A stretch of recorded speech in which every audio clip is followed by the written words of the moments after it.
voiceofcongo.net, news en real time.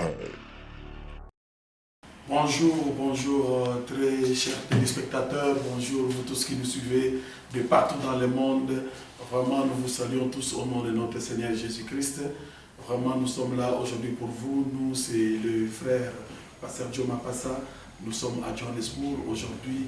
Vraiment, toujours comme nous vous le disons dans notre émission, où nous voulons parler de certains thèmes qui sont en train de troubler l'Église aujourd'hui. Bien-aimés, comme nous le disons tous les jours, nous ne sommes pas seuls sur ce plateau, nous sommes avec le pasteur Timothée qui est là, qui va vous parler aujourd'hui d'un grand thème sur l'écrasement de la tête du crocodile. Je crois que sans plus tarder, je vais le recevoir pour qu'il puisse vous parler de ça. Pasteur, bonjour. Bonjour l'homme de Dieu. Bien-aimé, merci pour la grâce accordée Yonanga pour suivre la parole de Dieu. Je pense que nous devons décapiter l'écrasement du crocodile. Nabi cause la passe parce que tant sautant la crocodile dans la Bible était. Mais tu as la facilité où Bakenza Baza, lion de la tribu de Juda. Aux la facilité où Bakenza Azali l'agneau de Dieu. Mais sur ce Kenza Baza Ngando et Kamisayo. Mais le là, les Écritures nous allons lire la parole de Dieu. C'est ce qui va nous aider plus. Pasteur, merci beaucoup pour l'introduction. Vraiment, bien que précisément, mais je crois que les amis qui sont en train de nous suivre aux États-Unis, à Londres, en France, à Kinshasa, Lubumbashi, Angola, Venezuela, partout dans le monde, seront très contents sur ce que l'homme de Dieu va dire aujourd'hui. Vous savez, bien aimés, comme nous vous le disons toujours, toute écriture est inspirée de Dieu. Amen. Et utile pour enseigner. Cela veut dire que derrière chaque écriture, il y a une pensée. Il y a une pensée que l'homme doit comprendre. Parce que l'inspiration, c'est la pensée cachée de l'auteur. Alors c'est pourquoi nous, les saints, nous avons toujours l'habitude de chercher la pensée cachée, parce que c'est dans la pensée où il y a la vie. Les Écritures disent, mais la lettre dit comme il est écrit, mais l'esprit vivifie. Or l'esprit, c'est cette pensée qui est cachée, qui accompagne la parole qui est écrite. C'est pourquoi le pasteur vous parle aujourd'hui de l'écrasement du crocodile. Peut-être vous avez une difficulté sur ça, mais je vous conseillerais de prendre vraiment un petit bloc-notes et prenez un petit bout de papier ou un bloc-notes, un bic. Prenez soin d'écouter et d'écrire tout ce que l'homme de Dieu est en train de dire, et vous aurez dans votre temps à répondre ou à poser des questions que vous aurez qui vont vous sembler difficiles, afin que vous puissiez avoir la lumière dans ce que nous disons. Pasteur, je crois que vous allez parler de l'écrasement du crocodile. J'aimerais que nous puissions entrer vraiment dans le bain. Merci l'homme de Dieu. Nous allons lire d'abord 1 Roi chapitre 4. L'homme de Dieu va nous aider. 1 Roi chapitre 4 verset 33. Que dit la Sainte Écriture? Nous lisons 1 Roi 4. 1 Roi 4. Combien? Verset 33. Nous sommes dans 1 Roi 4, le verset 33. Il a parlé sur les arbres, depuis les cèdres du Liban jusqu'à Élysope qui sort de la muraille. Il a aussi parlé sur les animaux, sur les oiseaux, sur les reptiles et sur les poissons. Vous voyez que le frère Salomon, l'homme sage de ces temps-là, lorsqu'il a commencé à parler, il a parlé sur les arbres, il a parlé sur les oiseaux, sur les animaux, il a tout parlé. Or, le parler des bien-aimés Salomon annonçait quelque chose. Donc, le parler de Salomon cachait quelque chose. Voilà pourquoi lui-même Salomon, dans Ecclésiaste, pouvait dire, j'ai appliqué à mon cœur de sonner les Écritures et à comprendre la raison des choses. Ça veut dire que dans la parole de Dieu, ce n'est pas comme un journal. La parole de Dieu, c'est une pensée d'une personne cachée.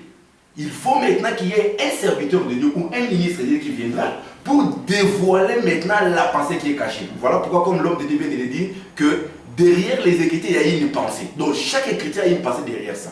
Voilà pourquoi nous avons choisi d'abord la première Écriture pour vous montrer que lorsque Salomon parlait des arbres, Salomon a parlé des animaux, il a parlé des oiseaux, il a parlé de tout. Voilà pourquoi quand le frère Paul vient pour soutenir les parler du frère Salomon, il dit que la nature elle-même nous enseigne-t-elle pas. Donc c'est quand on parle de la nature, les gens croient que la nature c'est que les gens sont en train de faire ici. La nature que le frère Paul est en train de parler ici, il parle des Écritures saintes. Il parle des mouvements de Dieu. Donc tous les mouvements de Dieu dans la Bible, c'était les parler de Salomon. Voilà pourquoi nous voulons maintenant lire Psaume chapitre 74, verset 14. Nous lisons Psaume 74, verset 14. le verset 14. Tu as écrasé la tête du crocodile, tu l'as donné pour nourriture au peuple du désert. Ok. La Bible dit, c'est David qui chante maintenant. Il est en train de dire, tu as écrasé la tête du crocodile et tu l'as donné pour nourriture au peuple du désert. Je me pose maintenant la question de savoir quand est-ce que Dieu a écrasé la crocodile. Il l'a vu où? Où est-ce que Dieu a rencontré le crocodile dans la Bible? Dans la marche de Dieu, où est-ce qu'il a rencontré le crocodile? D'abord, nous devons parler avec vous de connaître qui est d'abord le crocodile. Dans la Bible, nous avons deux crocodiles. Nous avons le crocodile de Psaume, chapitre 74, et nous avons le crocodile de Job, chapitre 40. Or, parmi les deux crocodiles, la Bible nous cache une pensée. Pourquoi? Parce que lorsque nous lisons dans Job 40, le crocodile de Job 40 parle de notre Seigneur Jésus. Mais tandis que celui de Psaume chapitre 74 nous parle d'une personne. Vérifiez encore un témoin. Parce qu'on a d'abord besoin des témoins de comprendre d'abord le crocodile c'est qui avant d'avancer. Ézéchiel chapitre 32. Nous allons soutenir cette pensée. Ézéchiel chapitre 32 verset 2. Nous lisons Ézéchiel 32, le verset 2. Ok. Fils de l'homme, prononce une complainte sur Pharaon. Ah, voilà Roi maintenant. d'Égypte. Tu lui diras, Ok. tu ressemblais à un lionceau parmi les nations. Voilà. Tu étais comme un crocodile dans les mers. Ok. Nous voyons maintenant lorsque l'Éternel est en train de parler à travers le prophète Ézéchiel, l'homme de Dieu, il dit que prophétise, il complète contre Pharaon, roi d'Égypte. C'est que je comprends directement que non, Pharaon, il est le véritable crocodile et que Dieu a écrasé aussi en Égypte. Amen. Ce qui veut dire, pour rencontrer ces crocodiles, on doit nécessairement les rencontrer où c'est en Égypte. Dans les déserts, on ne rencontre pas de crocodiles. Maintenant, le Seigneur est en train de dire que non, ces crocodiles-là, c'est Pharaon. Si ces crocodiles, c'est Pharaon, nous voyons maintenant que Pharaon fit un roi en Égypte. Or, si vous lisez bien les Écritures, l'homme de Dieu, les bien-aimés verront que en Égypte, Israël, qui était considéré comme étant le peuple de Dieu, c'est là où il était rendu esclave. Il était esclave chez qui? Chez Pharaon. C'est que Pharaon, quand il a rendu Israël captif, la Bible me dit ceci que non, les territoires ou les liens que Pharaon était, c'est là où maintenant on dit que les crocodiles y étaient. Alors, c'est que je comprends directement que si les crocodiles étaient en Égypte, mais les crocodiles habitaient où c'est sur les eaux. Nous voyons d'abord que non, les eaux est là, l'Égypte est là, il y a aussi un crocodile. Maintenant, qu'est-ce qui se passe? Lorsque Dieu envoie maintenant Moïse pour aller délivrer Israël, c'est que Moïse partait pour se combattre contre le crocodile. Parce que s'il ne combat pas contre le crocodile, ce qui veut dire que si le crocodile est encore en vie, vous verrez qu'Israël n'allait pas sortir. Pour que Israël quitte l'Égypte, il faut d'abord que le crocodile soit écrasé. C'est l'écrasement du crocodile veut dire que la fin de la vie du crocodile. Bien, mais vous suivez ça très bien. Remarquez maintenant, lorsque vous lisez Exode chapitre 7, parce qu'il n'y a pas assez de temps, il y a beaucoup à parler. Dans Exode chapitre 7, lorsque Moïse descend en Égypte, bien, mais la première des choses, les signes que Moïse devait faire en Égypte, Dieu lui dit que prends ce qui est dans la main. Qu'est-ce qu'il avait dans la main? C'était le bâton. Alors il dit, soit bâton, bêta à mon main. Pourquoi Moïse a bêta à mon à côté? Pourquoi Moïse a dit bâton, a bêta à mon balabala te, ton amoutuka. Mais à quel côté bêta à mon main? Parce qu'il y avait que la force, l'habitation du crocodile est dans la carte à main. Oh! Selon Apocalypse chapitre 17, verset 15. Le frère Jean prophétise en disant, les eaux que tu as vues, ce sont le peuple, ce sont les nations. Ce qui veut dire parmi le peuple, parmi les nations, il y a que le pharaon comme étant crocodile qui règne. Voilà pourquoi nous voyons les gens disent qu'ils ont quitté l'Égypte. Ils sont sortis de l'Égypte. Ils parlent qu'ils sont délivrés. Ils sont justifiés. Mais comme les choses, la même vie continue toujours. Pourquoi? Parce que pour eux, ce crocodile n'a jamais été mort. ce crocodile est encore en vie. Mais pour nous, nous croyons que ce crocodile-là, qui est l'image de Pharaon, devrait être écrasé. Par qui? Par la présence de Moïse. Et vous allez remarquer que c'est Moïse-là. C'est ici nous parlons du combat des deux crocodiles. Le combat des deux crocodiles, ça veut dire qu'il y a un crocodile qui est en Égypte et une autre crocodile qui vient pour venir combattre maintenant. Et peut-être que ces crocodiles-là, nous devons vérifier. D'abord vérifier une écriture dans Job. Parce que je parce que nous voulons pour Nazokamwa. Nasi moté à Kolobilamo, Nazokamwa. Osamo Nanzabo y a une église. Mais bazo rappelé aux délivrances à Moukili. Bazo ils sont en train de décomposer à la délivrer. Donc délivrance n'a pas jusqu'à faire du contraire. Pasteur a l'écrit du Bosto pour normal que Pharaon est encore en vie. Et nous avons un Pharaon, Nakamo et comme il y a maman, maman nazo lokayo, papa nazo lokayo, papa. Au monde Israël a bêtise là dans le temple là, il dit que non, maman n'a nazo lokayo. Mais il dit que tu crois en Jésus. Non, la chose que Jésus qui est le véritable crocodile, comment à quel point terminer le crocodile il y a nan. Il y a moi na okama lelo moni moto. Azaki nganga, azaki soloka, alobi on a quoi na parole. Tozo mo la quoi na parole ni. Parce que tant voyez à l'église de l'église, moi dans un parole il a besoin d'un témoignage. Il y a 10 que mon papa si a témoigné que tout le monde et c'est de là que vous fondez votre foi. Non, bien aimé. Israël n'avait pas pensé de cela. Et même les apôtres, il a besoin de mon témoignage. Nous allons vérifier cela. C'est là où il y a la perdition. Mais nous avons besoin d'un crocodile. Papa Job. Lisons le livre de Job. Bien aimé, la nanga malam. La nanga malam robika parce que kobika ezana kaka nimbola ya makam. Job 40. Job 40, l'homme de Dieu, il va nous aider. Verset 20.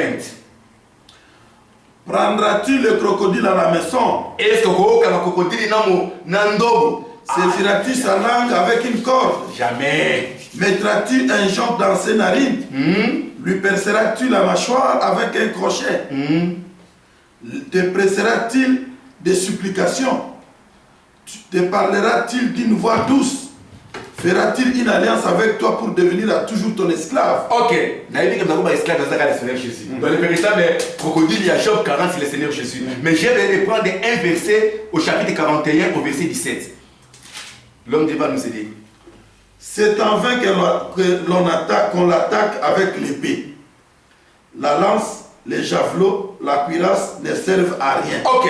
Nous sommes en train de voir maintenant que lorsqu'il y a un crocodile qu'on appelle Pharaon, mais nous avons aussi le véritable crocodile. Parce que le Seigneur est la réalité, tandis que le diable est en train de copier la réalité. Voilà pourquoi on peut appeler notre Seigneur le lion. Le diable aussi, on l'appelle le lion. Vous voyez. Mais qu'est-ce qui se passe ici? Lorsqu'on a parlé de Job 41 ou Job 40, on parle du crocodile. C'est crocodile ici, c'est le Seigneur Jésus. Mais on dit quoi? Si vous voulez combattre contre ces crocodiles de Genèse et de Job 41, la Bible déclare que la lance, l'épée, les javelots ou la cuirasse ne sert à rien. C'est que tu ne peux jamais vaincre ces crocodiles ici. Mais ces crocodiles-là, de l'Égypte, Moïse avait la facilité de vaincre avec un bâton. Mais l'autre ici, on ne peut pas les vaincre. Voilà pourquoi, lorsque nous rentrons chez David, David devant Goliath, je vois deux crocodiles. Je vois David qui vient, il trouve que le peuple était en train de souffrir. Il n'y a personne qui pouvait consoler ou délivrer le peuple d'Israël. Vous voyez, lorsque David est venu, David rencontre qui? Rencontre Goliath. Papa Kolobate, Goliath n'a pas sa fille Nayo. Goliath n'a pas lié Nayo. Goliath était là-bas comme étant un crocodile remplaçant Pharaon. Parce que c'est lui qui régnait sur Israël. Pendant qu'il était là-bas, Modokos a dégagé l'Ibosso d'Haïti. Alors lorsque David vient à Yébissi Eboul, Ozoya d'Ibosso Nanga, na javelo, na épée. Osomona. Donc, Ozoya Paranga, na babiloko nyosoyo. Yeba koko kolunga te. Moi qui chope mon akira. Donc je vais dire que le coup la Goliath Azoya Panaï, Azana javelo, Azana épée, Azana lance. À Koki Kolonga, David, ça veut dire que ces crocodiles-là ne peut jamais résister contre le véritable crocodile. Amen. Vous voyez, voilà pourquoi maintenant, on peut remarquer, lorsque Moïse a vu comment, dans l'Exode 7, il a jusqu'au bateau, a bêti dans le maï. Comme a bêti dans le maï, il a commis maquila. Pourquoi il est devenu sang? Parce qu'il y avait maintenant l'écrasement du crocodile. C'est le crocodile à couper dans le maï. Crocodile a dit ma coquille, quoi que ce soit. C'était ainsi que Dieu avait donné à Moïse. Bien aimé, si seulement si tu crois à l'œuvre que le Seigneur avait accomplie sur la croix, si tu crois que l'œuvre que le Seigneur avait accomplie, c'était pour ta délivrance, c'était pour finir avec ces crocodiles que nous appelons Pharaon. Or, le Pharaon est l'image du diable. En première ligne, c'est que veut dire l'œuvre du diable. Les liens de la famille, les liens que nous pouvons avoir ne peuvent jamais continuer dans les églises. Voilà pourquoi je vous informerai que pendant que le Seigneur prêchait et les apôtres, personne n'a enseigné la délivrance, ce qui est délivrance, c'est des liens ou what. Il n'y en avait pas. Pourquoi dans les églises aujourd'hui, on a besoin de prêcher sur la délivrance, on prête une grande écritoire, on met là-bas. Pourquoi? Parce que nous croyons que la unique délivrance, c'est l'œuvre de la croix. Si tu crois l'évangile, tu crois l'évangile de la grâce, automatiquement, tu es délivré. Tu n'as pas besoin de suivre les témoignages. Oh, Banakobanga, oh, 666. On va parler de l'apostasie, bien aimé. Nakati loko. Yomoni, 666 comme étant lettre, chiffre, 666. Ce n'est pas ça. Parce qu'on dit que le marque de la bête, c'est un mystère. Quelque chose qui est un mystère, mais yomoni, on va filer la coco. On va dire que Obama. Tiens. So, Obama, oh, Internet, et ça, frère, le diable est en train de distraire les enfants de Dieu. Est en train de distraire les enfants de Dieu. Bien aimé, le zèbre et Yamabé, que lorsque quelqu'un s'éloigne de Dieu, c'est ça la marque de la bête. La marque de la bête, c'est l'éloignement de l'évangile. Mais si tu es dans l'évangile, frère, nan moto oyo, après c'est moi ça na moto oyo na kati église na ye aza kopakola to bamafuta na église na ye aosepela bato mai na église na ye makamba ote ya yebi te apesi pe exemple la vie na ye ce qu'on a yo na oyo wana moto sobengi illuminati différence c'est ça ils sont les mêmes. Le Seigneur a écrasé ces crocodiles là. Nous croyons que les diables ne peuvent plus faire le travail aujourd'hui à cause de ce mosala kati na ba na nzambete na cause de disque à témoigner na tina kasa ndako na ngate pona landa. Dans les années 90, l'autre tout ça va te dire que non, qu'on soit bah film et à Nigeria comme ça l'église, les gens nous voyaient mal. Mais les gens vont se demander pourquoi. Parce qu'ils croyaient que ça va être film à Nigeria dans cette église, ces derniers vont ramener les gens à la repentance. Mais les gens sont venus à l'église et ils ne sont pas sauvés. C'est là où nous disons maintenant, tous ces gens, toutes les églises que vous voyez sont en Jésus, mais ils ne sont pas dans le Christ. Ah oui. Sont en Jésus. Parce que quand ils parlent ils sont en Jésus, ça veut dire qu'ils croyaient qu'il y a quelqu'un qui était venu. Il croit aux Écritures, il voit les Écritures, mais quand on dit que quelqu'un est en Christ, veut dire qu'il est dans la grâce, dans la révélation, dans la lumière. Voilà pourquoi le monde entier pouvait plairer un bien-aimé qui était mort. Il pouvait plairer et faire de cela un problème. Pourquoi? Parce qu'ils croyaient qu'ils étaient dans la parole. Mais nous disons qu'il était en Jésus, mais loin de Christ. Amen. Parce qu'on dit que Christ est la fin de la loi. On ne dit pas que Jésus est la fin de la loi. Jésus c'est la base. Mais le Christ c'est la personne de la divinité, frère bien-aimé. T'as dit donc au moi dans Zambie, au Komobanga ba démon, au Keba combat spirituel, au Pakoli ba mafuta nandako, au Salignon, au juste parce que au banga accident. Nzamba bate la kamutute, nzamba bate la mutuka. Et voilà, on déconne. Nous avons battu la moutoukate. Donc Dieu n'a pas l'état aux amakino pour se prendre la moutoukate. Nous avons fait la moutoukate. Nzambe a fait la molimo. C'est que quand Dieu garde la parole qui est en nous. C'est quand il n'y a pas la parole, Dieu ne garde rien. À toi, pourquoi comment ce n'est pas la parole, frère? Nous avons battu la routine. Maman, on a un problème. Papa, on a un problème. On a une difficulté. Mais personne qui a une solution. Au banda, on a la compétition. Tu as commencé à prier depuis combien de temps? Mais aussi longtemps, crocodile n'a pas profité, n'a pas écrasé, yété. Sachez-le que, on a toujours envie, voilà pourquoi comme on a que, lorsque Israël sort, Pharaon suit. C'est que la pensée de Pharaon est en train de venir derrière. Ce qu'on a dit ça, lorsque Israël a traversé la mer Rouge, a bêté l'histoire Pharaon les sous. Neva. C'est quand on traverse la mer Rouge, c'est on traverse l'ancienne vie, on recommence une autre, on n'a plus le temps de parler de l'ancienne vie. Donc voilà bien aimé notre introduction aujourd'hui sur l'écrasement des crocodiles. Et ça va pour aimer Mario comprendre qu'est-ce que Dieu a caché pour nous. Nous allons continuer, ceux qui montent à Européen, ça va sûrement monter, nous allons continuer parce que nous sommes toujours dans l'introduction, nous allons pas mon calme. Merci beaucoup, pasteur Timothée. Bien aimé, je crois que là, nous sommes toujours dans ce que nous disons les chants du coq, parce que le coq devait chanter 2 fois pour que notre frère puisse régner 3 fois. Là, c'est un coq qui est en train de chanter, parce que le véritable chant, le véritable chanteur, c'est notre Jésus-Christ, et le véritable chant, c'est ce qu'il est en train de donner, qui est la grâce de Dieu. La grâce de Dieu, source de salut pour tous les hommes, c'est cette interprétation de la parole, c'est cette lumière qui est venue, afin que ta vie puisse changer. Écoutez mon frère, on a menti depuis longtemps. Je sais, tu es un bon combattant, tu combats les bons combats d'après toi, tu te bats pour ta vie. Je suis d'accord, tu ne mettais pas au monde, on a prié pour toi, tu es enceinte, oui, mais Jésus n'attendra pas que tu sortes de maternité pour qu'il vienne, mon frère. Jésus n'attendra pas que tu achètes la voiture pour qu'il vienne. On a prié pour toi, les affaires vont marcher. J'ai dit oui et merci beaucoup. Mais Jésus n'attendra pas toutes ces choses pour qu'il puisse venir. Tu as reçu les dons, c'est bon, mais nous te parlons pour l'héritage. Bien aimé, j'ai suivi un cheval qui a parlé, il dit que comment un homme qui n'a pas encore lu tous les testaments peut prétendre commencer à distribuer les histoires. C'est impossible. Alors le cheval, quand un cheval dit ça, à combien plus forte raison vous qui croyez être les enfants de Dieu, vous ne connaissez pas ces choses. Mais ça sort de la bouche d'un cheval qu'un homme ne peut pas partager les biens de quelqu'un qui est mort, du testataire, s'il n'a pas encore terminé à lire tous les testaments.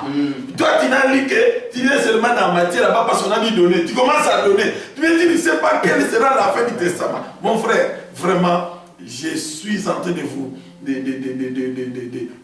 vous dire qu'il faut écouter, suivre cette parole. C'est une parole qui va vous donner la vie. C'est une parole qui va vous donner l'héritage. L'héritage, c'est la vie éternelle. Nous ne sommes pas là aujourd'hui seulement pour manger, boire. C'est bien. Vous pouvez manger aujourd'hui, vous pouvez boire, vous pouvez circuler carrosse. C'est bien. Comme les autres disent que c'est pour les enfants de Dieu, ils vous mentent. C'est faux. Les voitures ne sont pas pour les enfants de Dieu. Les véhicules, non. Les voitures sont pour les hommes. Je parle des hommes comme les hommes qui marchent partout là-bas. Parce que Dieu n'a pas créé tous les hommes. Dieu n'a créé qu'Adam. Il faut lire dans Genèse, vous allez comprendre ces choses. Dieu n'a créé qu'Adam. Et Adam, Dieu a formé Ève. Maintenant, Ève a créé, toi comme tu es la créature de ta mère, Ève a dit, j'ai créé un homme à l'aide de l'Éternel. Donc tu n'es pas créature de Dieu. Retenez ça, l'homme de Dieu, on va en parler les jours du Seigneur. Mais sachez que pour maintenant devenir enfant de Dieu, il y a on a dit à tous ceux qui l'ont reçu, tous ceux qui croient en son nom.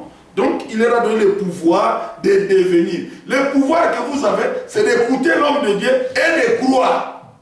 C'est ça le pouvoir que Dieu vous a donné de devenir enfant de Dieu. C'est d'écouter ce que l'homme de Dieu est en train de dire et de croire. Mais si vous êtes en train d'écouter un homme qui n'a pas été appelé, vraiment vous êtes le plus malheureux. Pasteur, en tout cas, nous sommes très contents parce que je viens d'être béni par beaucoup de choses. Nous comprenons que Pharaon, en tant que crocodile, habitait dans les mers d'Égypte. Maintenant, quand Moïse est parti, il a frappé sur la mer, c'est là où était le crocodile était écrasé. Et l'eau était changée en sang, parce que quand vous tuez un animal, demandez au pêcheur, quand vous tuez un poisson, un gros poisson, le sang coule, l'eau dans ce milieu-là doit changer. L'eau était changée en sang, et ça, l'homme de Dieu a donné la lumière sur ce qui était un songe hier. Je sais que vous avez longtemps dormi, vous avez fait un sommeil très profond, et vous avez révélé beaucoup de choses. Mais c'est le matin qu'on donne l'interprétation au rêve, au songe que vous avez eu. Ce que l'homme de Dieu est en train de faire, il est en train de donner l'explication à votre songe. Vous avez rêvé la nuit, c'est le matin que vous cherchez l'interprétation. Je vis ceci, je vis cela. Il est vrai, tu veux qu'on te parle que non, ta vie va changer. Mon frère, je suis d'accord, ta vie a réellement changé. Parce que tu étais à pied, tu roules maintenant. Mais maintenant, dis-moi, cette voiture-là, en cas d'accident, tu meurs, tu vas aller où? C'est l'enfer qui t'attend, il n'y a pas autre chose. Mais nous sommes que des panneaux indicateurs. À notre gauche, c'est l'enfer, à droite, c'est les royaumes. Tout ce que nous disons, nous vous disons, allez à droite, parce que là, nous vous montrons des choses. C'est à vous de savoir ce que vous voulez. Pasteur, est-ce que vous pouvez nous parler maintenant de tous ces gens qui aujourd'hui sont en train de croire que ils doivent se battre pour leur vie. Et maintenant, ils doivent faire des 40 jours, 90 jours de jeûne, 20 jours, pour que leur vie puisse être sauvée, parce qu'ils ont des liens de famille. Hein, les papas avaient fait cela, les mamans et consorts. Maintenant, qu'est-ce que tu dis à ces gens-là par rapport à la lumière des Écritures? Ok, à la lumière de l'évangile, l'homme de Dieu, je voulais répondre aux enfants de Dieu. D'abord, dans Genèse, il est écrit que les désirs de la femme se tourneront vers son mari. Donc, aussi longtemps que tu n'es pas encore devenue une femme, ça veut dire que le Seigneur ne peut pas répondre à tes besoins. Donc, la première des choses. Donc, avant que le Seigneur réponde à tes préoccupations, à tes besoins, il faut d'abord croire, qu'on vient de le dire. Donc, en croyant la parole, tu deviens épouse. Et quand tu deviens épouse, c'est alors que le mari va répondre à tes besoins. Donc, tu n'as pas le temps de te battre pour trouver quoi que ce soit. Parce qu'il a bien déclaré, cherchez vraiment le royaume. Et toute autre chose vous sera donnée par surcroît. C'est d'abord, je cherche le royaume. Or, le royaume, ce n'est pas le ciel. Le royaume, c'est un nom, selon Luc chapitre 17. Que le royaume ne venait pas d'une manière à frapper les yeux, mais il est déjà au milieu de vous. Alors, quand tu crois déjà à la parole, tu deviens épouse, le royaume est en toi, tu es dans le royaume, le besoin que tu as, le Seigneur va le disposer en toi. Ce qui veut dire, vous ne verrez nulle part, même le Seigneur a parlé aux apôtres que pour acquérir quelque chose, pour obtenir quelque chose, il faut d'abord prier ou gêner. Non, il n'y a pas dans les Écritures. Les gènes d'abord, c'est quoi? Pour expliquer nos téléspectateurs, les gènes, c'est la caprice de la femme envers son mari. Toi, tu n'es pas une femme. Comment tu vas faire des caprices? Parce que quelqu'un qui va répondre à cela? Donc, passez le sujet. Donc, les gènes, c'est la caprice d'une femme vers son mari. Vers son mari. Bien aimé dans le Seigneur, vous comprenez ici, c'est une école. Donc, nous sommes en train d'apprendre. Les gènes, c'est la caprice d'une femme envers son mari. Maintenant, l'homme de Dieu a dit, vous n'êtes pas encore femme. Bon, pourquoi vous faites des caprices à un homme d'autrui? Vous comprenez que même à la manière des hommes, tu ne peux pas faire des caprices à un homme d'autrui. Donc on va te trouver une femme légère, une femme de la rue, une femme seule, donc une femme qui n'a pas de valeur. On ne peut faire des caprices qu'envers son mari. Donc vous faites des caprices envers un mari d'autrui, je crois qu'il sera difficile que vous ayez la réponse. Alors, si tu es d'ailleurs d'abord épouse, parce qu'on va parler de ça en profondeur, comment devenir une épouse. Mais l'unique moyen, c'est de croire d'abord à l'évangile. Pas tout l'évangile, l'évangile de Christ. Quand on parle de l'évangile de Christ, c'est que Jésus c'est le corps, mais Christ c'est la révélation. Romains 10, 4. Alors, lorsqu'on parle que le jeu c'est la caprice de la femme vers son mari, ça veut dire que l'homme avait promis quelque chose, mais la réalité de la chose n'arrive pas. La femme va maintenant gêner pour demander que le mari puisse lui répondre. Même dans la nature, on va le voir. On vient comme ça, tu vois, la femme, la maman ne mange pas. Tu lui demandes, mais pourquoi tu es comme ça? Elle va dire, non, je t'avais demandé ça, tu n'en as pas fait. Alors en ce moment-là, tu vas faire un effort pour répondre. Et je me souviens, hier, on était à l'enseignement, l'homme de Dieu nous a parlé sur quand la femme a la sémence. Si la femme n'a pas la sémence en elle, elle peut demander au mari, donne-moi ça. Il peut lui donner pour la première fois. Mais quand il demande pour la deuxième fois, il ne va pas lui donner. Ça va devenir un dérangement. Mais si la femme a la sémence, si la femme peut demander 50 fois, l'homme va le faire. Rentre dans les choses de Dieu. Si tu as la parole en toi, tu as l'enseignement en toi, le besoin que tu vas demander, si seulement si est dans l'évangile, le Seigneur va répondre. Je soutiens l'écriture des psaumes. Je m'excuse l'homme de Dieu. Dans Psaume, David me dit ceci. Mon rival, ce n'est pas une autre personne, c'est Dieu. C'est que lorsque Dieu est entré, donc David voit que sa vie ne marche pas. Au lieu de commencer à condamner la famille, il condamne d'abord Dieu. C'est que non, moi, mais si les choses ne marchent pas à moi, c'est Dieu. C'est Dieu. Donc je ne peux pas condamner personne. Voilà pourquoi Job ne peut pas condamner une autre personne, il condamne Dieu. Vraiment, mes frères, laissez d'abord les tantes calmes, laissez les oncles calmes, laissez les cocos calmes.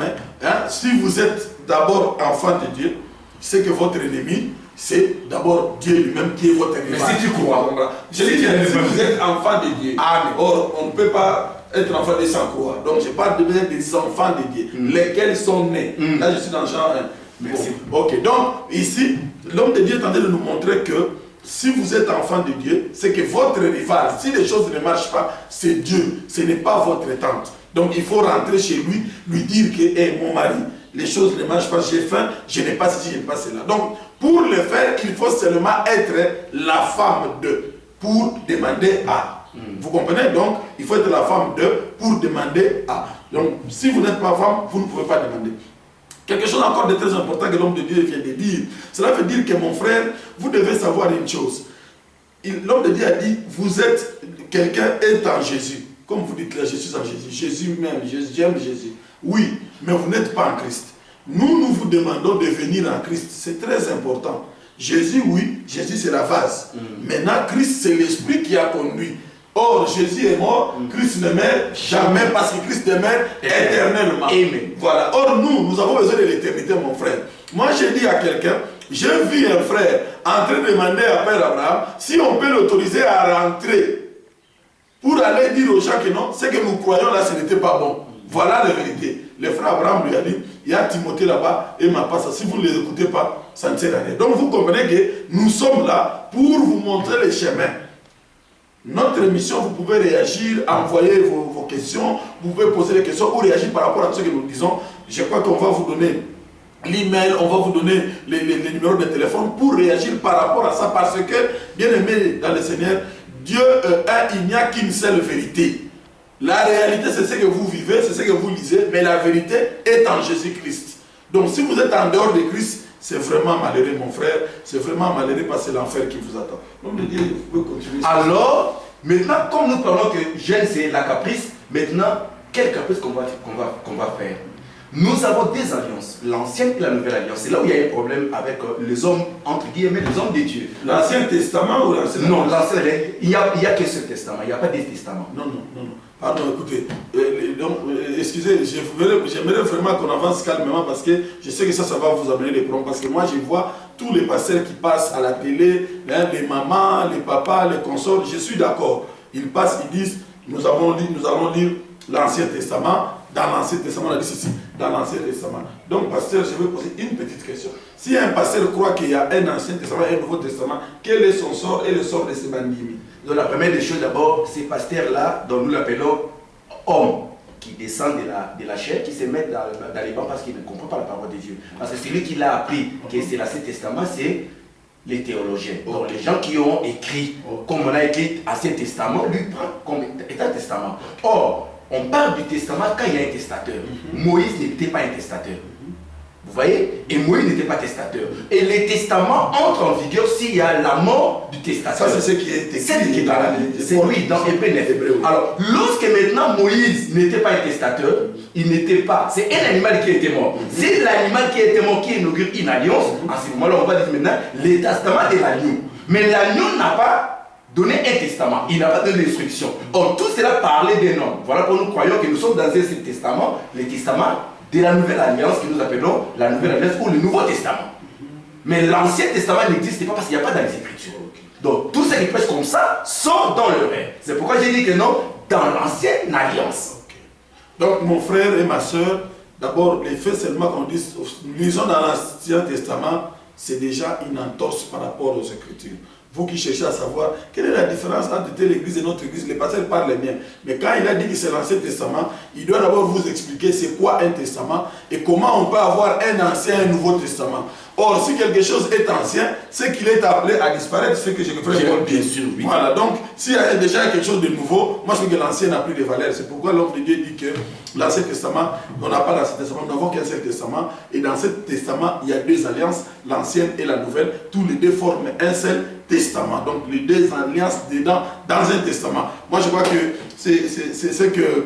Mais ce qui est important, c'est ce que je voulais un peu soulever parce qu'aujourd'hui nous avons beaucoup de cas, beaucoup de problèmes. Les gens disent non, ça c'était l'Ancien Testament. Non, bien aimé, il n'existe pas de testament. De toute façon, si un papa fait des testaments, c'est que c'est un fauteur de troubles qui doit être arrêté par rapport à la constitution du pays où il doit établir ce testament. Je crois que dans aucun pays du monde, on accepte deux testaments. Donc on accepte qu'un seul testament et qui est fait, et ce testament entre en vigueur qu'à la mort du testataire. Voilà. Et que cette mort soit constatée. Oui.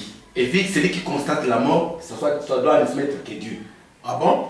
Ah là, c'est du parce nouveau. Parce que c'est Dieu qui fait un constat quand c'est du nouveau. Là, je crois que c'est le pasteur qui peut parler. Il dit il faut que la mort soit constatée, mais il ajoute le constatateur de la mort, c'est Dieu. Non une personne. Ah bon, là, l'homme de Dieu va ouvrir encore pour que vous ayez la lumière. Alors, maintenant, lorsqu'on parle de l'ancienne alliance, il y a des gens qui gênaient, qui priaient. Alors, quand ils gênaient, nous savons combien de sortes de jeûnes là-bas. On avait le jeûne d'un jour. Vous voyez, ce que Néhémie avait fait et ce que Josué avait fait lorsqu'ils étaient battus par Haï. Et nous avons le jeûne de 3 jours que Esther avait fait. Vous voyez, lorsqu'on devait tuer les Juifs. Et nous avons le jeûne de 7 jours, c'est que notre bien-aimé David avait fait lorsqu'il plairait son enfant, que Dieu puisse le guérir. Et nous avons le jeûne de 21 jours avec le bien-aimé Daniel. Et nous avons le jeûne de 40 jours avec le frère David et le frère Moïse. Or, tous ces jeûnes-là que vous voyez, même le jeûne de Saoul qui était le jeûne d'un jour, tous les jeûnes de l'ancienne alliance étaient l'ombre des choses à venir. Donc, moi, Timothée, votre frère, je ne peux pas gêner prière d'un jour en me souvenant de Saoul. Parce que Saoul refuse à manger et le peuple ne mange pas, mais Jonathan mange. Il dit celui-là vous trouble. Je crois que tous les jeûnes de l'ancienne alliance étaient des troubles faits. Oui. Il est arrivé comme ça, mais aimant de l'autre côté. Et nous comprenons par là que tous ces jeûnes de l'ancienne alliance étaient donc des choses à venir. Et quand le Seigneur Jésus-Christ est venu, il a fait le jeûne de 40 jours. Pourquoi? Parce qu'il est l'accomplissement de Moïse dans l'ombre. C'est que les jeûnes de 40, papa, maman, ce pasteur a eu la prière à 40 jours, au ça raté. Parce que quand tu n'appliques pas la parole de Dieu, tu es déjà perdu. Pourquoi? Parce que les jeûnes de 40 jours, ceux qui les font, ce sont des porteurs d'alliance. Ok. Quand toi tu crées, tu jeûnes 40 jours, tu apportes quoi? Mais tandis que Moïse a porté une alliance, je ne dis pas un testament, une alliance, tandis que quand Christ est venu, il apporte une autre alliance. Voilà pourquoi eux deux doivent faire 40 jours. Ok. Vous voyez? Alors quand Paul vient dire que non, j'étais baptisé 40 pour Moïse. 39. Pourquoi? Parce que si on frappe 40, c'est que la personne doit mourir.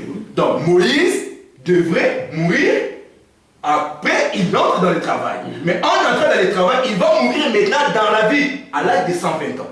Très important. 120 ans. C'est 40 multiplié par 3. Pour montrer qu'il devait passer, il a gêné pour la loi, les psaumes et les prophètes. Or, dans Genèse, la Bible dit ceci. Comme l'homme a péché, son séjour sera de 120 ans. Il n'y a personne dans la Bible qui est mort à l'âge de 120 ans, sauf Moïse. Donc pour montrer que l'homme qui devait mourir, que Dieu a dit que l'âge de l'homme sera de 120 ans, il parlait maintenant de Moïse. Vous voyez? Alors dans la nouvelle alliance maintenant, quand Jésus est venu, Jésus maintenant devait faire 40 pour montrer que lui-même maintenant, quand il est frappé, pour que le peuple ait maintenant les règles. Donc lui est le véritable âge. Voilà pourquoi âge devait être bâti pendant 40 ans et 40 jours. Or la pluie qui tombe, c'était le frappe de Dieu sur l'arche qui est le véritable Seigneur Jésus-Christ. Maintenant dans la nouvelle alliance, frère, nous avons le prière d'un jour. Dans Actes chapitre 13, les bien-aimés s'étaient réunis pour prier. Et ça, c'était l'église. L'église, ils avaient besoin de la lumière de la parole de Dieu. Ils ont prié un jour. Nous avons la prière de 3 jours. Vous les connaissez avec le bien-aimé Saoul. C'est dans les témoignages. Nous n'avons pas la prière de 7 jours, frère, parce que les frères Paul, quand ils ont gêné 7 jours, c'était pour la purification. Or, la purification, c'est l'œuvre de l'ancienne alliance. Donc, ils doivent comprendre que cette prière de 7 jours que le bien-aimé Paul avait fait, c'était une pensée cachée encore qui devait être interprétée. Et la prière de 14 jours, il y en a, c'est fini. Jeûne de 21 jours, il n'y a pas dans la Bible. Donc, nous n'avons que un jour, 3 jours, 14. C'est fini. Non, mais il y a les jeûnes de 2 jours. Moi, j'ai vu un pasteur hier de Kinshasa, un grand selon les hommes aussi. Il a des grandes églises partout. C'est même, on appelle correcteur ou professeur, je ne sais pas quoi. Qui vient vraiment rentrer dans la parole. Il a dit qu'ils ont gêné 2 jours. Moi, j'ai vu, suivi à la télé. Ok, Dieu est prêché dans l'alliance. Quand on parle de l'alliance, ça veut dire que tout doit être dans les secrétaires. Et surtout quand on est dans l'alliance, nous devons maintenant comprendre la pensée de Dieu. Il a eu ça où? Parce que Dieu est prêché dans l'alliance. Ah, ça, j'ai pas eu l'occasion de lui poser cette question. Okay, mais au moins, on lui pose cette question. Vous qui gênez pour 2 jours, vous avez trouvé ça où? Vous qui gênez pour 4 jours, vous avez ici des légers, des jeunes, des légers. Vous avez eu ça. Ça, c'est la séduction. Oui, nous voyons, oh non. Oui, je sais. Ça existe. Oui. Vous avez jeune léger. Jeune léger. Donc, la Bible dit que gêner veut dire s'abstenir du manger et du boire. Donc, on met la taille agitée. Mon frère, vraiment, je crois que les choses sont en train d'avancer. Vous comprenez que nous sommes en train de toucher toutes ces soi-disant petites choses qui sont très grandes dans le royaume. Mais pour nous, ce sont des petites choses, nous les hommes, mais ce sont des choses très grandes dans le royaume. où aujourd'hui vous trouvez dans une église, on programme une prière de 2 jours, où on dit au moment non, vous pouvez prendre les jus le soir, il y a même des gens 40 jours. Moi j'ai jeûné pendant 40 jours, chaque jeûne prenais que le soir une tasse de thé, tout ça. Or jeûner veut dire s'abstenir de manger et de boire. Donc vous comprenez que toutes ces histoires, ça c'est la pensée de l'homme. Or l'apôtre Pierre dit qu'aucune prophétie de cette parole ne soit l'objet d'une interprétation particulière. Pourquoi? Je demande à l'apôtre Paul. Il reprend et l'apôtre Pierre dit parce que c'est poussé par l'esprit que les hommes, là il parle des prophètes, ont parlé de la part de Dieu. Il veut dire que ces hommes-là qui ont parlé et nous qui parlons aujourd'hui, c'est le même esprit. C'est pourquoi nous vous avons dit que Christ demeure éternellement, parce que Christ, Jésus n'était pas là quand Abraham faisait des histoires, mais Christ était là. C'est pourquoi il pouvait dire avant que votre père Abraham fît, je suis. Donc, je vous cite encore quelque chose. Quand Lazare est mort, on dit à Jésus, pourquoi Jésus dit que je me réjouis. Parce que je n'étais pas là. Je n'étais pas le Christ. Oui. Non, mais Christ était là. Vous comprenez? Donc Christ qui avait parlé là-bas, et lui qui parle aujourd'hui avec les apôtres, il ne peut pas se contredire. Surtout qu'il a vraiment une mémoire, comme on dit, d'éléphant. Il ne peut pas oublier. Donc nous comprenons que Dieu ne peut pas commettre des erreurs. Hier, il a dit là-bas, jeûner 2 jours et 3 jours. Aujourd'hui, si vous faites 2 jours. Bien aimé, vous tous qui faites ces choses, sachez que ça ne vient pas de la parole. J'ai vu 21 jours, on a affiché des papiers là-bas. Donc ça, c'est une escroquerie, bien aimé. C'est une escroquerie. C'est une escroquerie. Jeûne de 21 jours, 40 jours, c'est une escroquerie. Moi, vous n'avez pas à vous mortifier pour avoir une voiture. Vous n'avez pas à vous mortifier pour avoir un mari. Vous n'avez pas à vous mortifier. Souvenez-vous de notre sœur Esther. Quand le roi devait chercher maintenant la femme, on a dit, quand les filles venaient, ils devaient passer dans une salle où il y avait tout. Il fallait prendre parce que vous n'allez plus revenir. C'est ce que vous êtes en train de faire, mon frère. Vous avez vu une femme qui va chercher un mariage avec une télévision sur la tête. Est-ce que l'homme va le choisir? Je ne sais pas. À la manière des hommes. Une femme qui va se prendre devant un mari avec une télévision à la tête. Parce que dans cette salle-là, on a dit qu'il y avait tout. Les filles pouvaient prendre parce qu'ils prenaient et puis allaient chez le roi, ils ne rentraient plus. Ils ne revenaient plus là-bas. Donc vous, maintenant, comme vous cherchez la télé, vous cherchez des maisons, donc vous entrez dans cette salle-là, vous prenez une voiture, vous prenez des maisons avec toutes les voitures, vous sortez devant les maris. Vous allez rester avec ça. Il va vous prendre. Oui. Voilà pourquoi nous vous demandons, nous sommes en train de vous parler pour la vie éternelle. C'est ce qui est important, parce que je me souviens que le père Abraham, avant sa mort, quand il nous a réunis, il a donné les dons aux autres, à nous, l'héritage. Or, l'héritage, c'est la vie éternelle. Moi, je ne peux pas me mortifier 40 jours pour trouver seulement un mari. Ma soeur, c'est faux. Seulement tu es pressé. Ayez la patience. Étant le fruit de l'esprit, vous aurez... Le mariage, vous pouvez l'avoir ou vous ne pouvez pas l'avoir. Jésus, quand il ne reviendra pas pour prendre les mariés. Il ne reviendra pas pour prendre les riches. Il ne reviendra pas pour prendre les intelligents ou les ceci. Non. Il reviendra pour prendre ceux qui ont l'enseignement, ceux qui ont la parole, ceux qui ont gardé la foi. C'est pourquoi nous vous disons, écoutez cette parole et gardez cette parole qui est vérifiable, parce que les 2 jours, nous n'avons pas les Écritures, ce n'est pas vérifiable. Donc les gènes, tout ce qu'on vous impose là, c'est ça les grands travaux qu'on impose en Égypte. Parce que je voulais qu'on parle de cette histoire-là, parce que Misala Makassi à Pharaon, je crois qu'aujourd'hui, ça Misala Makassi à Pharaon. Voilà. Donc le cas va écraser, on a bon mot. Donc les choses qui est l'eau, il y a les eaux là. C'est ça. Vraiment bien aimé dans le Seigneur, c'est vraiment... C'est comme on a confiné. Oui. Il y a un qui ça, au moment du Pharaon, l'air Pharaon a qui Joseph était à l'eau. Bateau va se comme belé. Donc ça a nini pour arrêter croissance na bango. Vous comprenez? Or, tant que c'est ça l'idée à l'iboso, faut topper sa bango misala makasi. Pour pas banda kolembaler ba osomanda comme ça va coupler na basi na bango parce que quand un homme est fatigué, il ne pourra pas s'accroître, ça va comme on mettre à l'ali. Alors Pharaon a une technique on a que to pas coupler de moyen bas va se multiplier et aux alatés. Donc les lois ont mis ça dans ma caisse aux pesabino. Moi yo ça dans Zambie parce que aux ana chaîne à 40 jours yo depuis au côté à batunde ni au lukamani ndeni yo mo rebi le baté. Donc moyen multiplication salama na carte royaume et ça fait et gloire soit rendue à Dieu parce que toutes ces choses VoiceOfCongo.net, news on real time.